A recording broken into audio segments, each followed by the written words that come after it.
오늘 마태복음 23장은 화 있을진저 이 말씀만 7번 선포되어진 장입니다. 화 있을진저 누구에게 예수님께서 선포하신 내용입니까? 종교 지도자들의 위선을 책망하시며 그들을 향하여서 절박한 심정으로 말씀하신 것이죠. 선포하신 것이며 심판의 메시지를 증거하신 것입니다.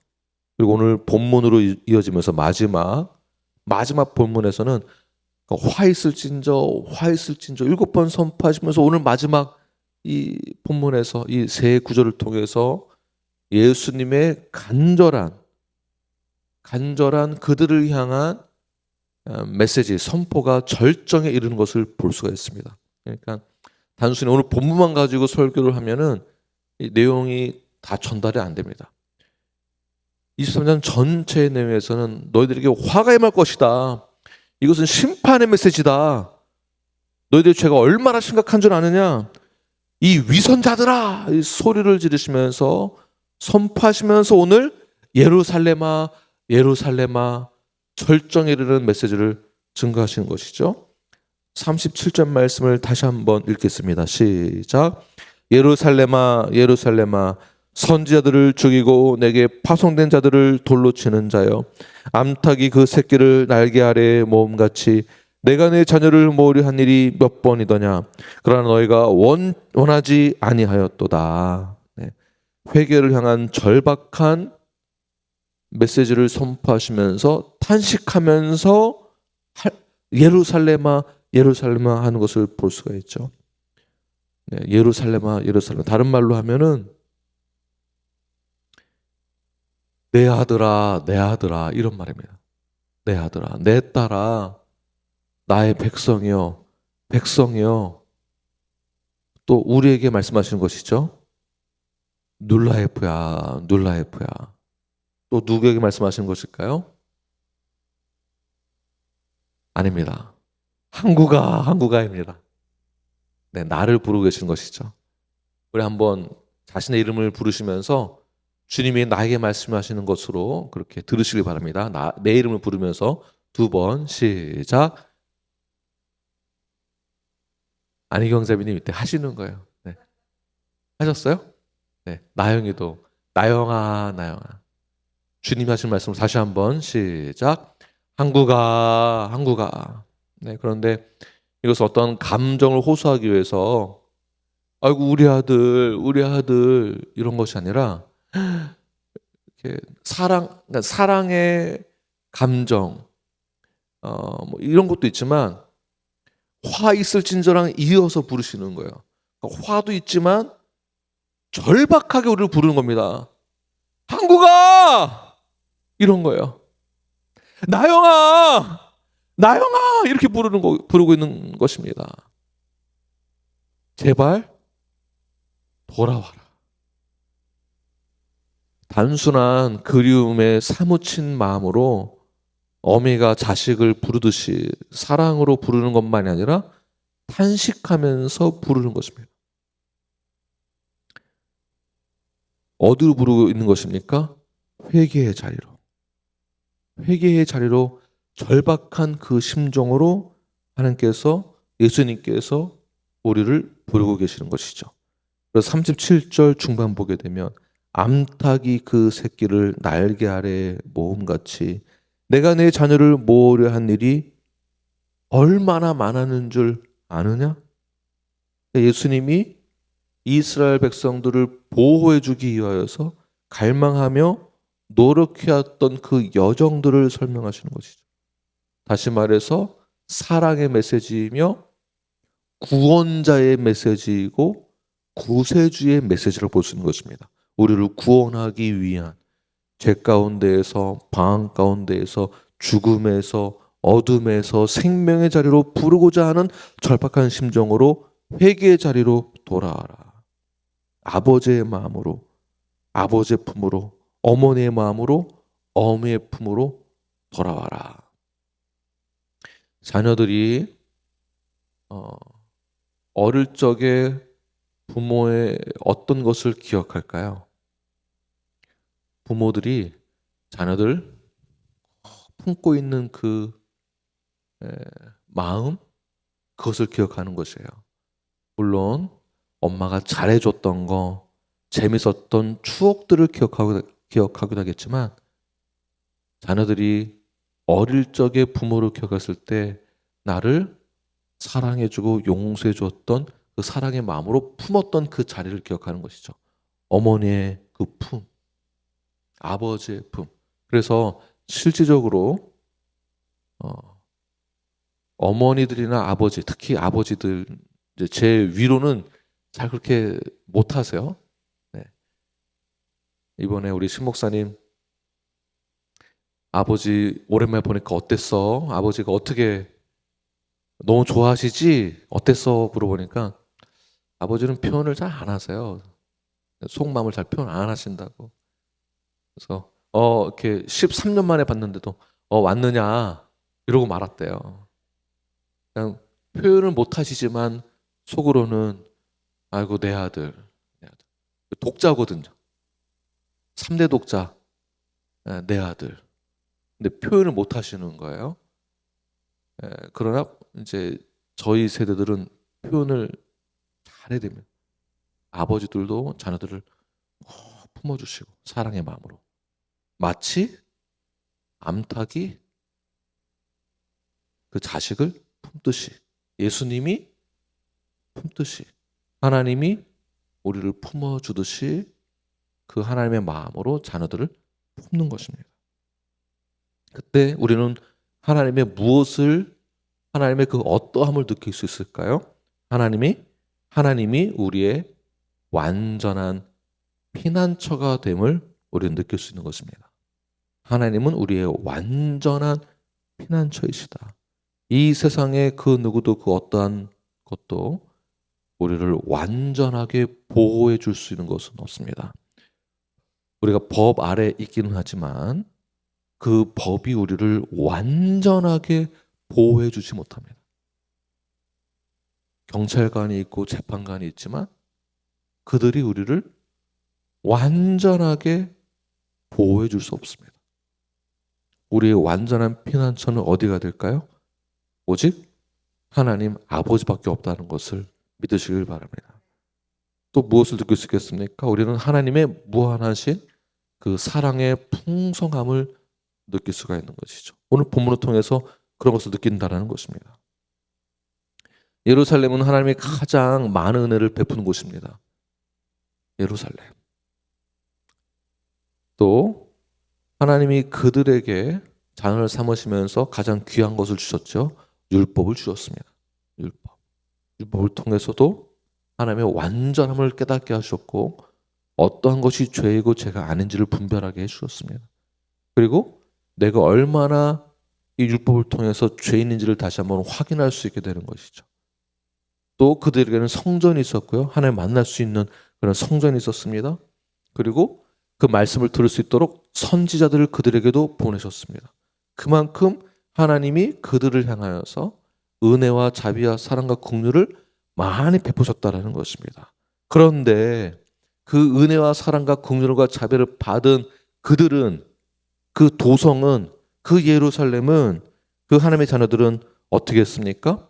하나님의 은혜와 사랑과 자비와 긍휼을 거부했다는 것입니다. 하나님의 그 사랑의 품을 거부하고 떠났습니다. 더 나아가서 하나님이 보낸 그 선지자들을 돌로 치며 죽이기까지 했습니다. 37절 다시 한번 보게 되면 예루살렘아 예루살렘아, 그 다음부터 시작. 선지자들을 죽이고 내게 파송된 자들을 돌로 치는 자야. 그러니까 하나님은 여러 차례 그들에게 향하여서 메시지를 주셨죠. 돌아와라. 나영아 돌아와. 항구가 돌아와라. 돌아오고 우리는 그 메시지를 받았지만 내가 그들을 돌로 치고 그 말씀을 거부하는 것입니다. 하나님이 우리를 떠나신 것이 아니라 우리가 거절하는 것입니다. 그 말씀을 외면하였고 그들을 죽였습니다. 느헤미야 9장 20절 보게 되면 주의 선자들을 죽여서 심히 주를 모독하였나이다. 또 사도행전 7장 51절 보게 되면 너희 조상들이 선지자들 중에 누구를 박해하지 아니하였느냐. 그만큼 인간의 타락은 어디서 오는가? 말씀을 거부하고 말씀을 떠났을 때에. 자, 이것은 하나님을 거부하는 것이죠. 하나님의 그 완전하신 보호 아래 떠났던 그들의 반응은 타락이라는 결과를 맞이하게 됩니다. 오늘날에도 하나님 우리에게 말씀하십니다. 우리를 사랑하는 그 마음으로 우리를 어미 닭이 품듯이 우리를 애타게 기다리는 그 마음으로 우리를 부르고 계십니다. 오늘 이 시간 주님께서 우리를 절박한 심정으로 부르고 계십니다. 예루살렘아, 예루살렘아, 눌라에프야, 눌라에프야, 나에게로 돌아와라, 나에게로 돌아와라. 만약 우리는 그 하나님의 그 부르심 앞에 섰을 때에 우리가 말씀 듣기를 거부하고 육신의 소리에 더 반응한다면, 세상의 소리에 더 민감하게 반응한다면 우리도 동일한 책망을 피할 수 없을 것입니다. 말씀을 거절하는 교회, 심판의 메시지를 거부하는 교회, 회개는 하지 않고 복을 받기만을 원하는 교회, 은혜는 구하고 회개는 외면하는 교회, 그 교회에게 하나님은 말씀하십니다. 거룩과 슬픔이 포함된 메시지로 우리에게 선포하십니다. 이제 돌아와라. 이 어미의 품으로 와라. 자, 여러분 모두는 하나님의 은혜를 구하되 종교적인 습관에 빠져서 무감각해져가는 신앙생활을 이어가는 것이 아니라 제자훈련 받고 성경에 힘을 하고 말씀을 분석하고 연구하고 공부만 한다고 되는 것이 아닙니다. 여기에서만 머무르는 것이 아니라 이제는 그 말씀을 받았다면, 돌아오라는 그 메시지를 받았다면 그 말씀에 어떻게 될까요? 순종으로 이어져 가는 것입니다. 내가 하나님의 자녀라고 하나 전혀 말씀에 따르지 않는 삶은 어떠한 것일까요? 교만과 이기심 있는 것이며 외식과 위선, 더 나아가서 비성경적인 삶을 살아가는 것입니다. 성도라고 하면서 순종하지 않는다면 그것은 말씀을 거부하는 것이며 세상을 쫓는 삶이 되는 것입니다. 이러한 자들의 결말은 어떻게 될까요? 38절 말씀입니다. 함께 읽겠습니다. 시작. 보라, 너희 집이 황폐하여 버려진 바 되리라. 자, 예수님이 이제 전에는 내 집 이런 표현을 했어요. 내 집. 성전을 보시고 내 집이라는 표현을 썼는데 이제는 뭐라고 하십니까? 너희 집. 분리를 말하는 거죠. 분리. 다시 말해서 하나님이 떠나신 성전은 더 이상 하나님의 집이 아니라는 것입니다. 교회가 많은 게 중요한 게 아니다라는 거죠. 성전, 그러니까 교회는 어마어마하게 크고 성도의 숫자는 어마어마하게 많은데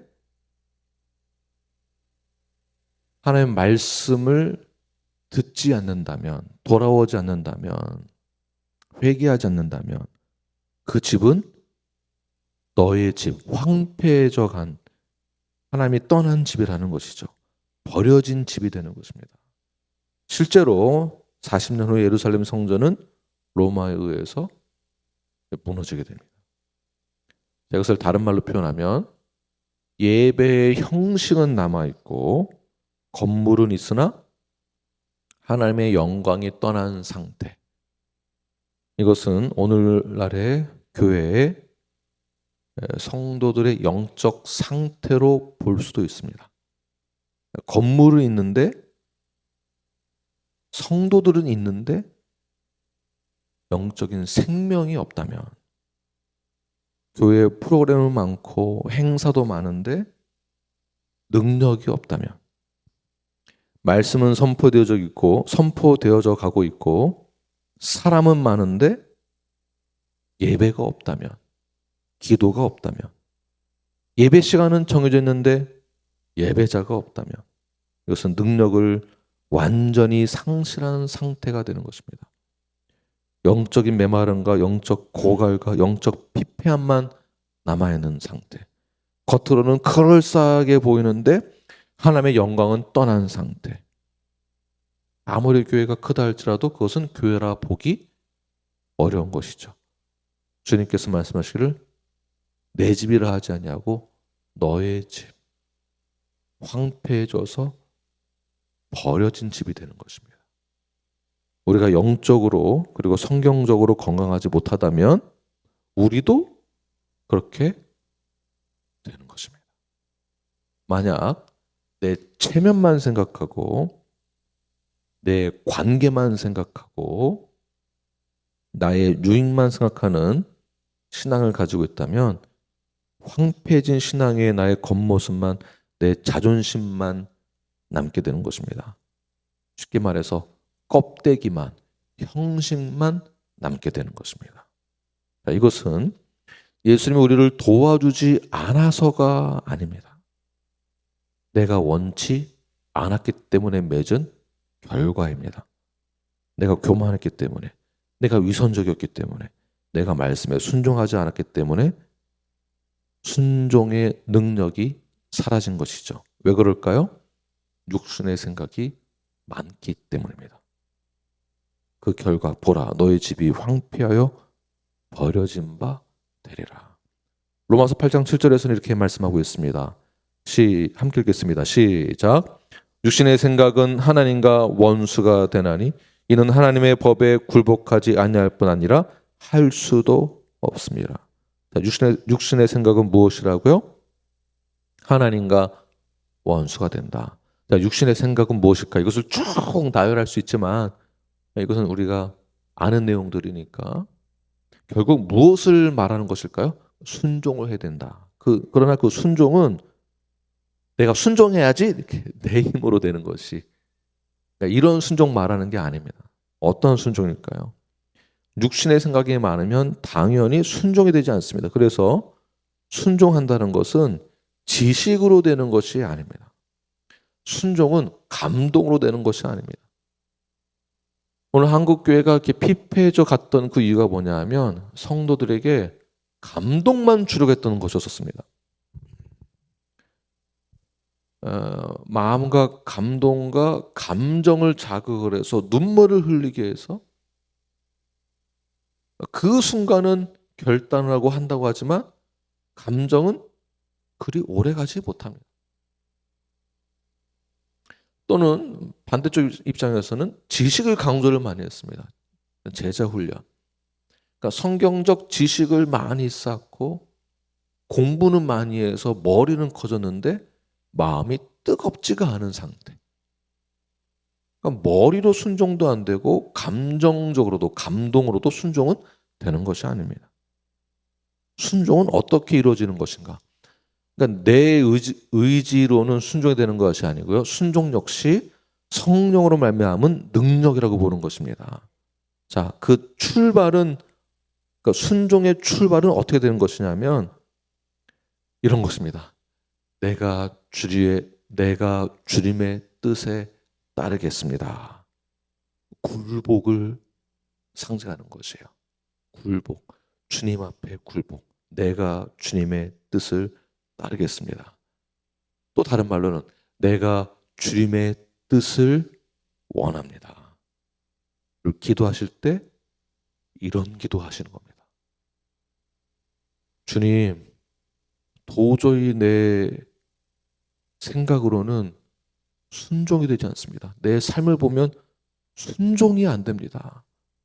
성령님, 나를 인도해 주세요.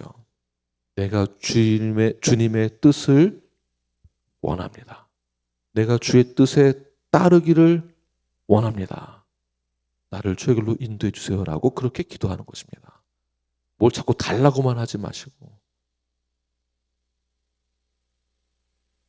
내가 주의 뜻을 따르기 원한다는 그 기도를 하시길 바랍니다.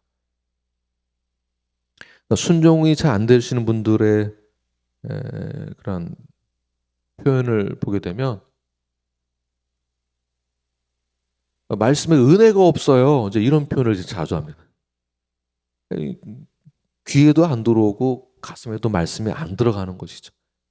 그 자체가 이제 거부한다는 뜻입니다. 그러니까 성령의 은혜가 없으니까 그 말씀을 받아들이기 어려운 것이죠. 그러니까 말씀에는 감동은 됐는데 은혜는 받았는데 행동으로 잘 안 됩니다. 육신의 생각이 많아서 그런 것이죠. 저 회개했거든요. 그런데 같은 죄를 또 반복합니다. 여전히 옛사람이 강하기 때문에 그렇습니다. 목사님 저 결단했거든요. 결단 기도도 했습니다. 그런데 그 결단이 유지가 안 되는 나를 발견하게 됩니다. 자, 그 이유가 무엇입니까? 내 힘으로 순종하려고 했기 때문에 그렇다는 것이죠. 자, 주님은 오늘도 우리를 주님의 날개 아래로 부르고 계십니다. 우리가 그 안에 거할 때에 성령께서 우리 안에 순종의 능력을 베푸신다는 것을 믿으시는 저와 여러분이 되길 간절히 축원합니다. 자, 우리가 이렇게 순종할 때에, 그러니까 말씀에 순종할 때 그제서야 회복을 경험하게 되는데요. 바로 39절 말씀입니다. 함께 읽겠습니다. 시작. 내가 너희에게 이르노니 이제부터 너희는 찬송하리로다. 주의 이름으로 오시는 이여 할 때까지 나를 보지 못하리라 하시니라. 자, 39절의 말씀은 너는 못한다 이 얘기가 아니라 약속, 그러니까 회복을 시켜주겠다라는 약속을 상징하는 것입니다. 너 나 보지 못한다. 그러니까 똑바로 해라. 이 정도의 메시지가 아니고요. 너는 나를 보게 될 거야 라고 해석을 하시는 거예요. 너는 나를 보게 될 거야. 그 전제, 그 컨디션이 뭐냐면 내가 너에게 이르노니 이제부터 너희는 찬송하리로다 주의 이름으로 오시는 이여 할 때까지. 그렇게 하면 반드시 너는 회복하게 될 거야. 다시 말해서 이 말씀은 회개를 촉구하고 있는 말씀입니다. 예루살렘아 예루살렘아 나에게 돌아와라. 어떻게 할 때요? 회개하라라는 뜻이죠. 회개하라. 나를 구주라고 고백을 해라. 그렇다면 내가 너를 회복시켜 주실 거다. 지금까지는 화가 있을 것이다라고 했지만 위선자들에게 심판이 있을 것이다라고 말씀하셨지만 이제는 돌아와라. 너희들 반드시 그러한 죄들은 위선은 죄다. 그 죄는 심판받게 될 것이다. 그러나 회개하면 너는 나의 자녀가 될 것이다. 돌아와라. 찬송하며 회개하며 겸손히 순종하는 그 마음으로 주 앞에 나아가는 자들은 다시 주님을 보게 되는 것입니다. 아멘이십니까? 목사님 저는 지금 예배 드리고 있고 오늘 교회 나왔습니다. 저는 안전한 거 맞죠? 네, 안전한 거 맞습니다. 우리는 그 언약 안에 이미 거하고 있습니다. 안전합니다. 그렇다고 해서 방심해서는 안 됩니다. 육신의 생각에 넘어져서도 안 됩니다. 나는 여전히 순종하고 있는가? 나는 여전히 하나님의 날개 아래 거하고 있는가? 하나님은 우리를 계속 부르고 계십니다. 그 부르심에 나는 어떻게 반응하고 있는가? 회개를 하고 그 회개 뒤에 순종으로 이어져 가고 있는가? 결단 뒤에 그대로 나의 삶이 이어져 가고 있는가? 성화를 이루어 나가는 거룩한 그 삶 안으로, 경건의 삶 안으로 더 깊이 들어가시는 하나님과의 그 언약의 관계 아래 하나님의 뜨거운 그 은혜의 사랑을 날마다 경험하시는 저와 여러분이 되길 간절히 축원합니다. 기도하겠습니다.